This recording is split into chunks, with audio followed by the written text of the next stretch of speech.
Pike of what we're doing and how groundbreaking this is really pretty sensational.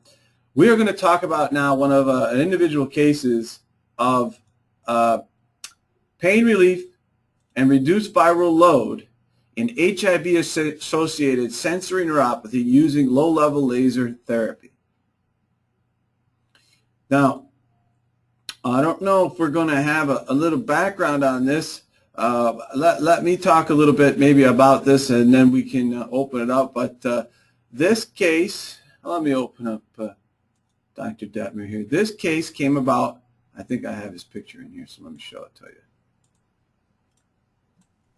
Did Dr. Detmer's picture not get in here? Wait a second here. Oh, he's on this one. But I got his picture so we can see it when he talks. Hold on a second. Where is that?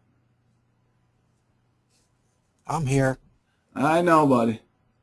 I'm going to see if I got your scanner. Here he is right here. There's Dr. Detmer.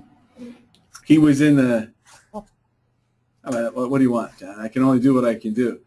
But he's with us today, and we're going to talk about one of his patients that came in as HIV positive, and how, what does this mean for us? What does it mean for our patients?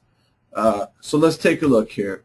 We know that HIV incidence in the United States is kind of stable right now, okay? The highest incidence predominantly is men who have sex with men. The black men who have sex with men is 9-fold higher compared to white men. If you look at the snapshot of this thing, new infections every year is about 40,000. There's about 1 million people who are living with HIV and AIDS. And people with HIV and AIDS who are not in care is about 60%. And look at about 30%, 25 to 30% people with HIV who don't know they're infected. So when we talk about patients that come in that have these strange neuropathy symptoms and we don't know what they are, we probably are not really aware of patients who may be HIV positive. If you look at that, women as a share of new AIDS diagnoses continues to go up. Every 9 minutes and 30 seconds, someone is infected with HIV.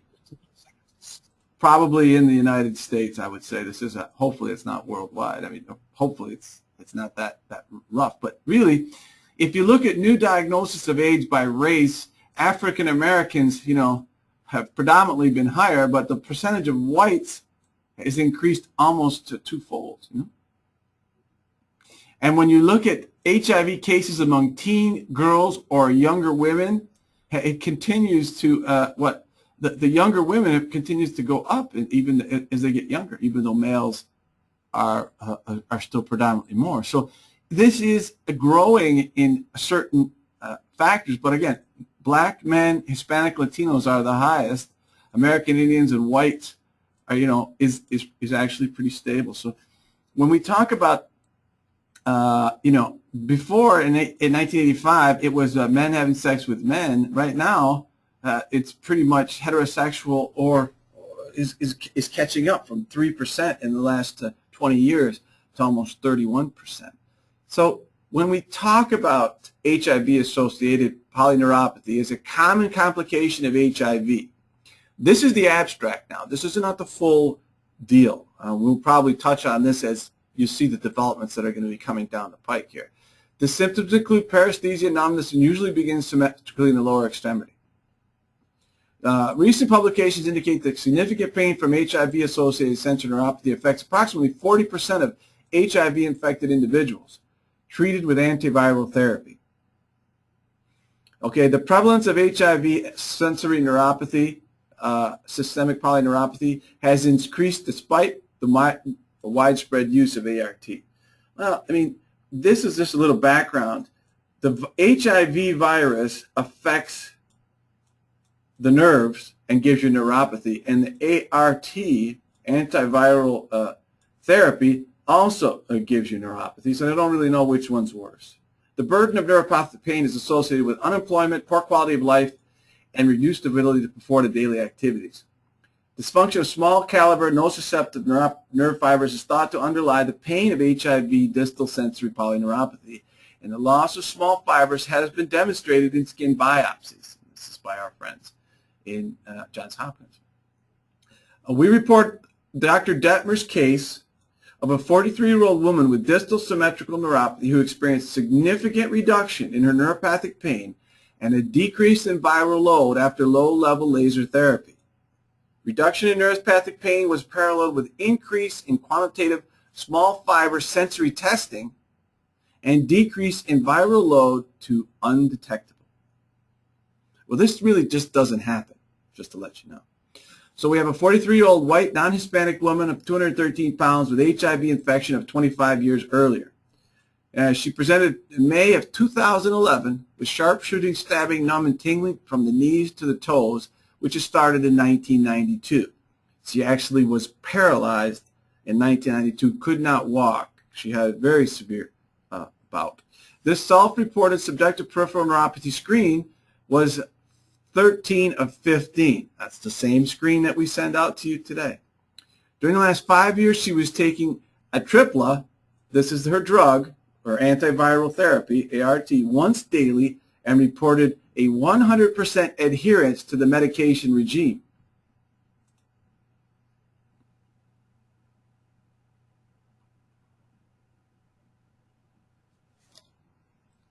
Okay. Pausing here for a second.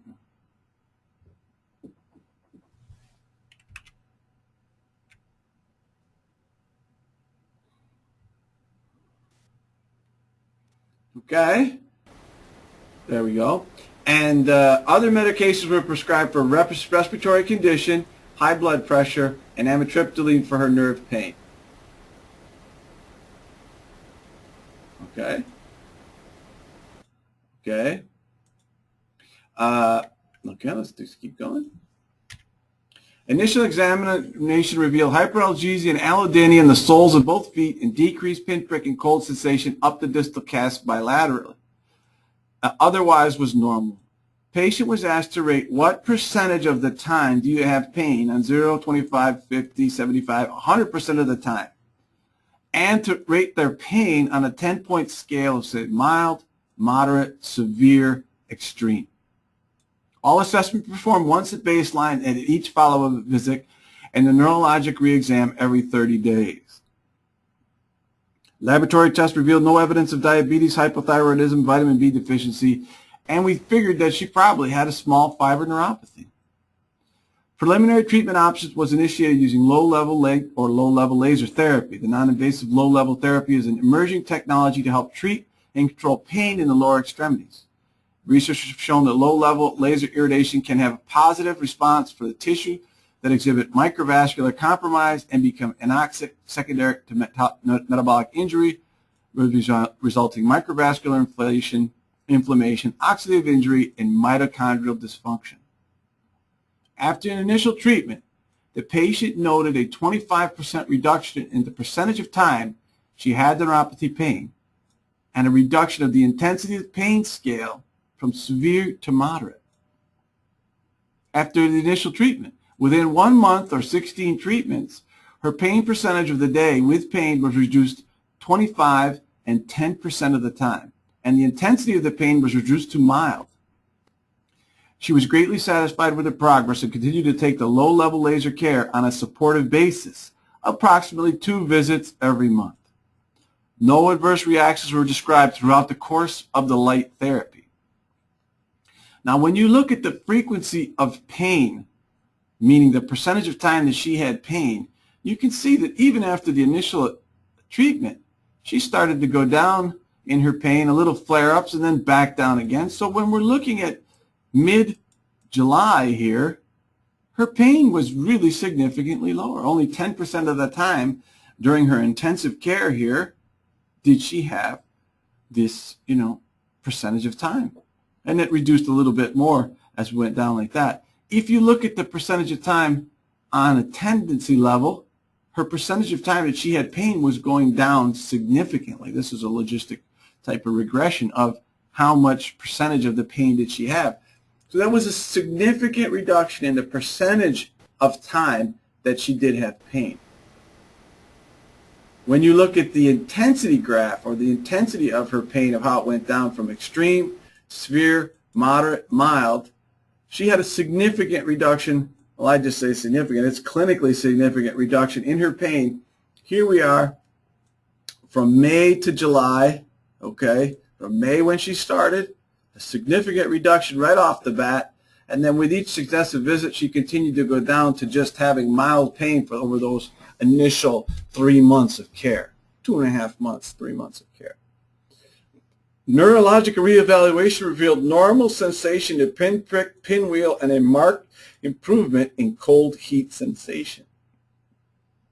Follow-up serological exam of July, just 6 weeks after starting care and after symptomatic improvement, HIV viral load dropped sharply and CD4 increased. In July of 2012, okay, some 1 year after starting care and while maintaining supportive low-level laser therapy, viral load was categorized as undetectable, as less than 20 copies per milligram, okay? And no CDC4 was done, but that is her immune system function. This was the first time in 9 years of documented medical evidence that the patient had shown a reduction in these values. So if you look at the data, okay, and this is the data that we've applied to. Every 6 months they were doing her blood.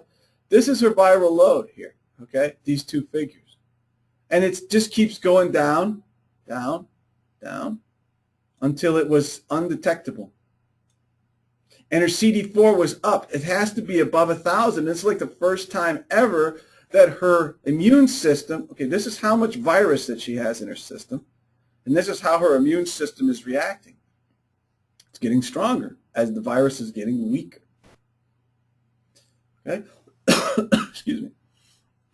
So basically what we summarize is over treatment and time, the pain went down, the viral load went down, the immune system went up, and the qualitative sensory testing went up, which is really the first time that this has ever been really demonstrated in the literature, I'm pretty sure. So we see painful peripheral neuropathy is one of the most debilitating neurologic conditions of the human HIV virus, okay? With some reports stating greater than 1 in 3 patients are infected with the pain of neuropathy. Though HIV infection can cause distal neuropathy, highly active antiviral therapy used as treatment of AIDS infection results in significant number of patients who also develop toxic neuropathies, which can lead to a reduction in quality of life and an inability to conduct daily activities. And these people are younger, and they're living longer, but with just more pain and disability. Pain, watch this now. Pain is resistant to pharmacological treatments, with pregabalin being no better than placebo, and opiate analgesia appearing to be less than ideal. If you give them the opiates, the virus gets worse, more neuroinflammation, while withdrawal from the antiviral therapy is not typically recommended. So in this report, we found that non-pharmaceutical, non-invasive LLLT was well tolerated and effectively relieved chronic neuropathic pain and HIV-associated sensory neuropathy. We report a patient with HIV distal symmetric neuropathy who experienced significant reduction in her pain, both in intensity and in frequency, and a decreased viral load after low-level laser therapy. Reduction in neuropathic pain was paralleled an increase in quantitative small fiber sensory testing. Low-level laser therapy was well tolerated, no adverse effects. Okay, it's very good for relieving neuropathic pain. It may be an effective therapy for chronic pain. It's effective management strategy and selection of appropriate interventions, even non-pharmacological surgical, should be based on efficacy, safety, ease of administration, and cost. And we also added that it should be used for maybe for antiviral therapy. Now the positive thing is this is going to be submitted to the NALT, to the North American Association for Laser Therapy, of which we are a member, which we will be able to get the word out about this. The big news is that we actually were able to get this set up for the 4th International Congress of Neuropathic Pain. We were able to finish it in time and submit our abstract here by the 15th. That doesn't get much bigger than this. This is an international congress on neuropathic pain. I mean, it's going to be huge. I reviewed some of the stuff that came out of international. This is the special interest group on neuropathic pain. Let's hope we get into this one because it's going to be a rock and roller here. This is just huge. This is our conference. It's going to be May. I reviewed the abstract from Milano from August, and it's just fabulous if we can get our face in here. I know a bunch of these guys that are presenting there, so it's going to be huge. We did put this in here. Unexpected outcome with low-level laser therapy on neuropathic pain in HIV patient, decreased viral load.